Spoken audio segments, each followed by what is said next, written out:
Hey, what's up, curly cuties? It's Curly by Nature, and today we are going to talk about how to hair in college. So let's get into it.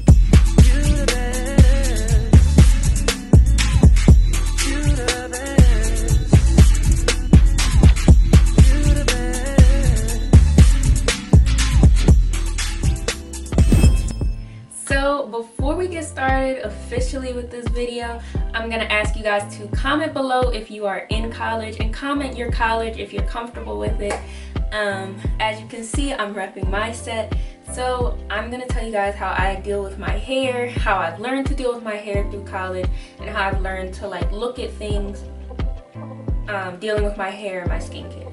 Okay, you guys, so the biggest tip or trick or thing that I want to express to you guys is your life comes first. So that means skincare, hair care, personal hygiene. You cannot put that stuff on a back burner. I used to do that. I used to not really, take care. I always took care of my hair, but it would kind of get, super dirty. I'll try and let it go longer than I knew it could. My skin got really bad last year near the end of my semester.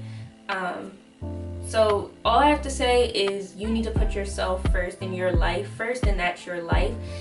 College and work, when you get a job, comes second. That's just the way that I've been looking at it, and for me, my hair has gotten healthier, my skin has gotten healthier when I put that type of stuff first. So if you are in college and you're doing your fall and spring semesters, I would suggest that you cut back on the amount of times you wash your hair. So if you wash your hair every week in the summer, because it is hotter, it is more prone to sweat out, I would just say cut back on the amount of times that you wash your hair, just because it will save you time, and it will actually has been proven to help your hair grow if you wash it less anyways. So personally, typically in the winter, I try to stretch it to a week and a half or 2 weeks if possible, if I can, with my wash routine. You just have to make sure that your hair is still okay, your scalp is still okay and everything is clean. I did want to jump in and say that I typically have a problem with buildup and with dandruff in general. So my girl at Brandy Rael, I will tag her little link somewhere on here and at the bottom.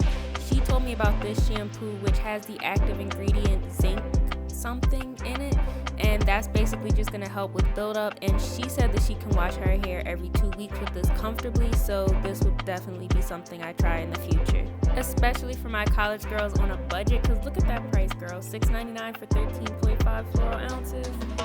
Girl, that's a deal, and it's cleaning your scalp for 2 weeks.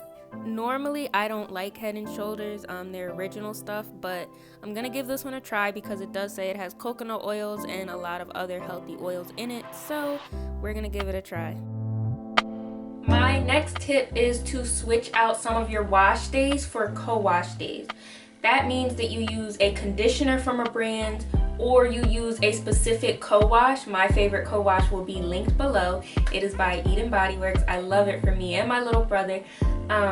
If you switch out your shampoo day for a co-wash day, your shampoo, you're gonna have to use shampoo, conditioner, deep conditioner, all that stuff.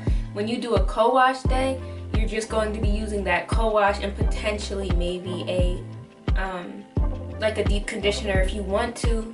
If not, it's not really required. So that's what I would recommend. If you can't go 2 weeks without washing your hair, then I would definitely at least be washing 1 week, then the next week co-wash, and alternate, because co-washing will ultimately save you time on wash days. My next tip, which I learned from another YouTuber, I don't think I'll be able to find her page because I watched it years ago, but you can use baby wipes, okay? Especially if you do protective styles, you can use baby wipes to get some of the excess dirt out of your hair to hold you over until wash day. If you have a big test or something and you're studying and you feel as though you can't wash your hair this weekend, that baby wipe trick will hold you pretty much till the next weekend or the next time that you feel as though you'll have the time and the energy to wash your hair. I know people do not like deep conditioning because it takes a long time, and you just have to be very dedicated to doing that. I know a lot of girls don't do it, and and it costs money. But I'm going to put below a DIY one that I did that was like with honey and something, Mayo I think, and it left my hair shiny. That was one of my best deep conditioners, and I made it myself in my kitchen, and it was cheap because you pay money for honey and a Mayo anyways, so why not? But yeah, deep conditioning is essential. So if you read your deep conditioning, whatever deep conditioners you get, I would read the label, see the longest amount of time you can leave it on. And when I'm deep conditioning, girl, I go do something else. Like, I will read something for school, I will write something, I don't know, like I'll do, like if it's my downtime, I will Netflix and do it, and I just make sure to set a timer. That's also essential with deep conditioning, because a timer holds you accountable, because you do not want to be leaving that deep conditioner in longer than you should, because that can present a lot of issues, and it can actually present high growth fatigue, which my girl Kimberly Sherrill, I love her videos and her hair. I'm gonna put a card, hopefully I remember, I'm gonna put a card up above to show you what her high growth fatigue looked like, and she gave a really good explanation of it. So yeah, you just want to really be accountable with yourself and with your time with the deep conditioning, because you don't want issues with hydration overload, because that's just as bad as having like hydration underload. My next tip for college students, okay, well really anybody, but college students, protective styling. Okay, this hopefully is going to last me 2 weeks, and as you guys can see, it took me well, you probably don't know, but it took me about an hour to do these. This is my hair, just my hair. If you want to get fake hair, it probably will take longer, but if you can do it yourself, like if you can teach yourself how to do it with fake hair and you feel as though that'll look better, then by all means add the fake hair. I don't know any people personally who do it, but I could figure that out for y'all if you want to comment below, and we could work together, and I could help you out. But I would definitely just recommend a lot of protective styles, because it's just easier, it keeps my hair out of my face more, it's easier to sleep on, it's an easier week or 2 weeks for me, where I don't have to do my hair every morning. I just take it down and it's that, or I keep it up, or I put it in a bun. Like, it's so much you could do with protective styles that, like, that's 98% of the time, that's what I'm doing, some type of protective style when I'm in school, just to protect my hair from, you know, like the world, but also to help it grow, help maintain growth, and help maintain length, and just help maintain the detangledness, because when I do these protective styles, it's protected, it's not getting tangled, it's not getting matted or anything like that. My next tip, I don't see this one a lot, but this one has saved me so much.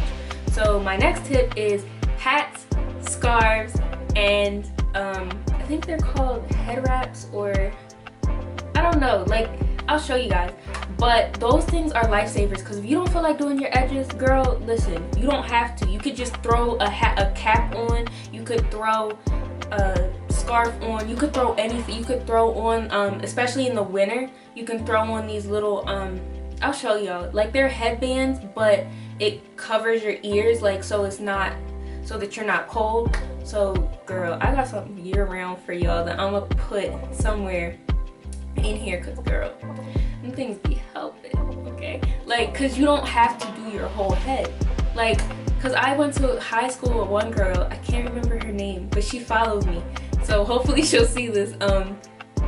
She actually gave me this idea, because she would come to school with half of her tracks in, and she would tell us, like, girl, I don't do this, like, I just put on like a scarf or something. She wrapped something pretty, like, so it looks presentable, like pretty around the top of her hair, and we're all complimenting her on the scarf, and she's like, girl, my hair isn't done up under here. And that was when I was like, yeah, I'm not doing my hair every day, like, because it just becomes a lot. Even when you wear it out, when you wear it like this, sometimes the top will get messy. So anything you can do to prevent that, or to like give you more time in the morning, do it, girl. So one of my other ways to how to hair in college is, sometimes I wear my hair to campus out, and it looks cute and everything, but sometimes when you're trying to write and you're trying to do stuff, your hair gets in your way. So another tip that I have is I always have a puff cuff on me, and when I want to pull my hair back up out of my face, I use a puff cuff 98% of the time. Like I said for this video, I used one because it was just getting in my face when I was trying to do schoolwork and trying to write some notes for this video. So yeah, I always have a puff cuff. You guys could try a puff cuff and get money off. I will link it below and I will put it here ish. Girl, one of my other tips is if you find a style that works for you, just do that 98% of the time, just because that will save you time, that will save you hassles trying to figure out something different to do every week. I used to do different styles every day, and I kind of still do that, but I've learned to stretch a style for I don't know, 2 weeks or more. And if you stretch the style, if you can hold on to the style for 2 weeks, you could do a lot with that style. Like with this style, I will put a card up above.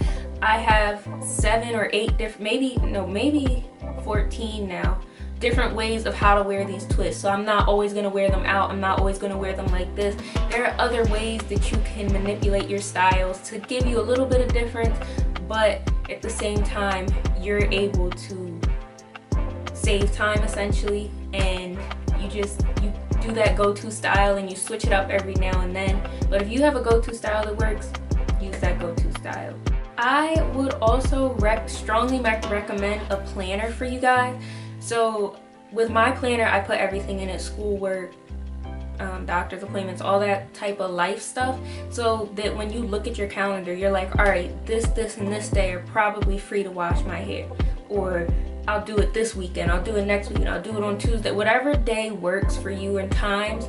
You don't necessarily have to write it in your planner, but if you see the rest of your week and what you're supposed to be doing in your planner, you can kind of work in there your hair.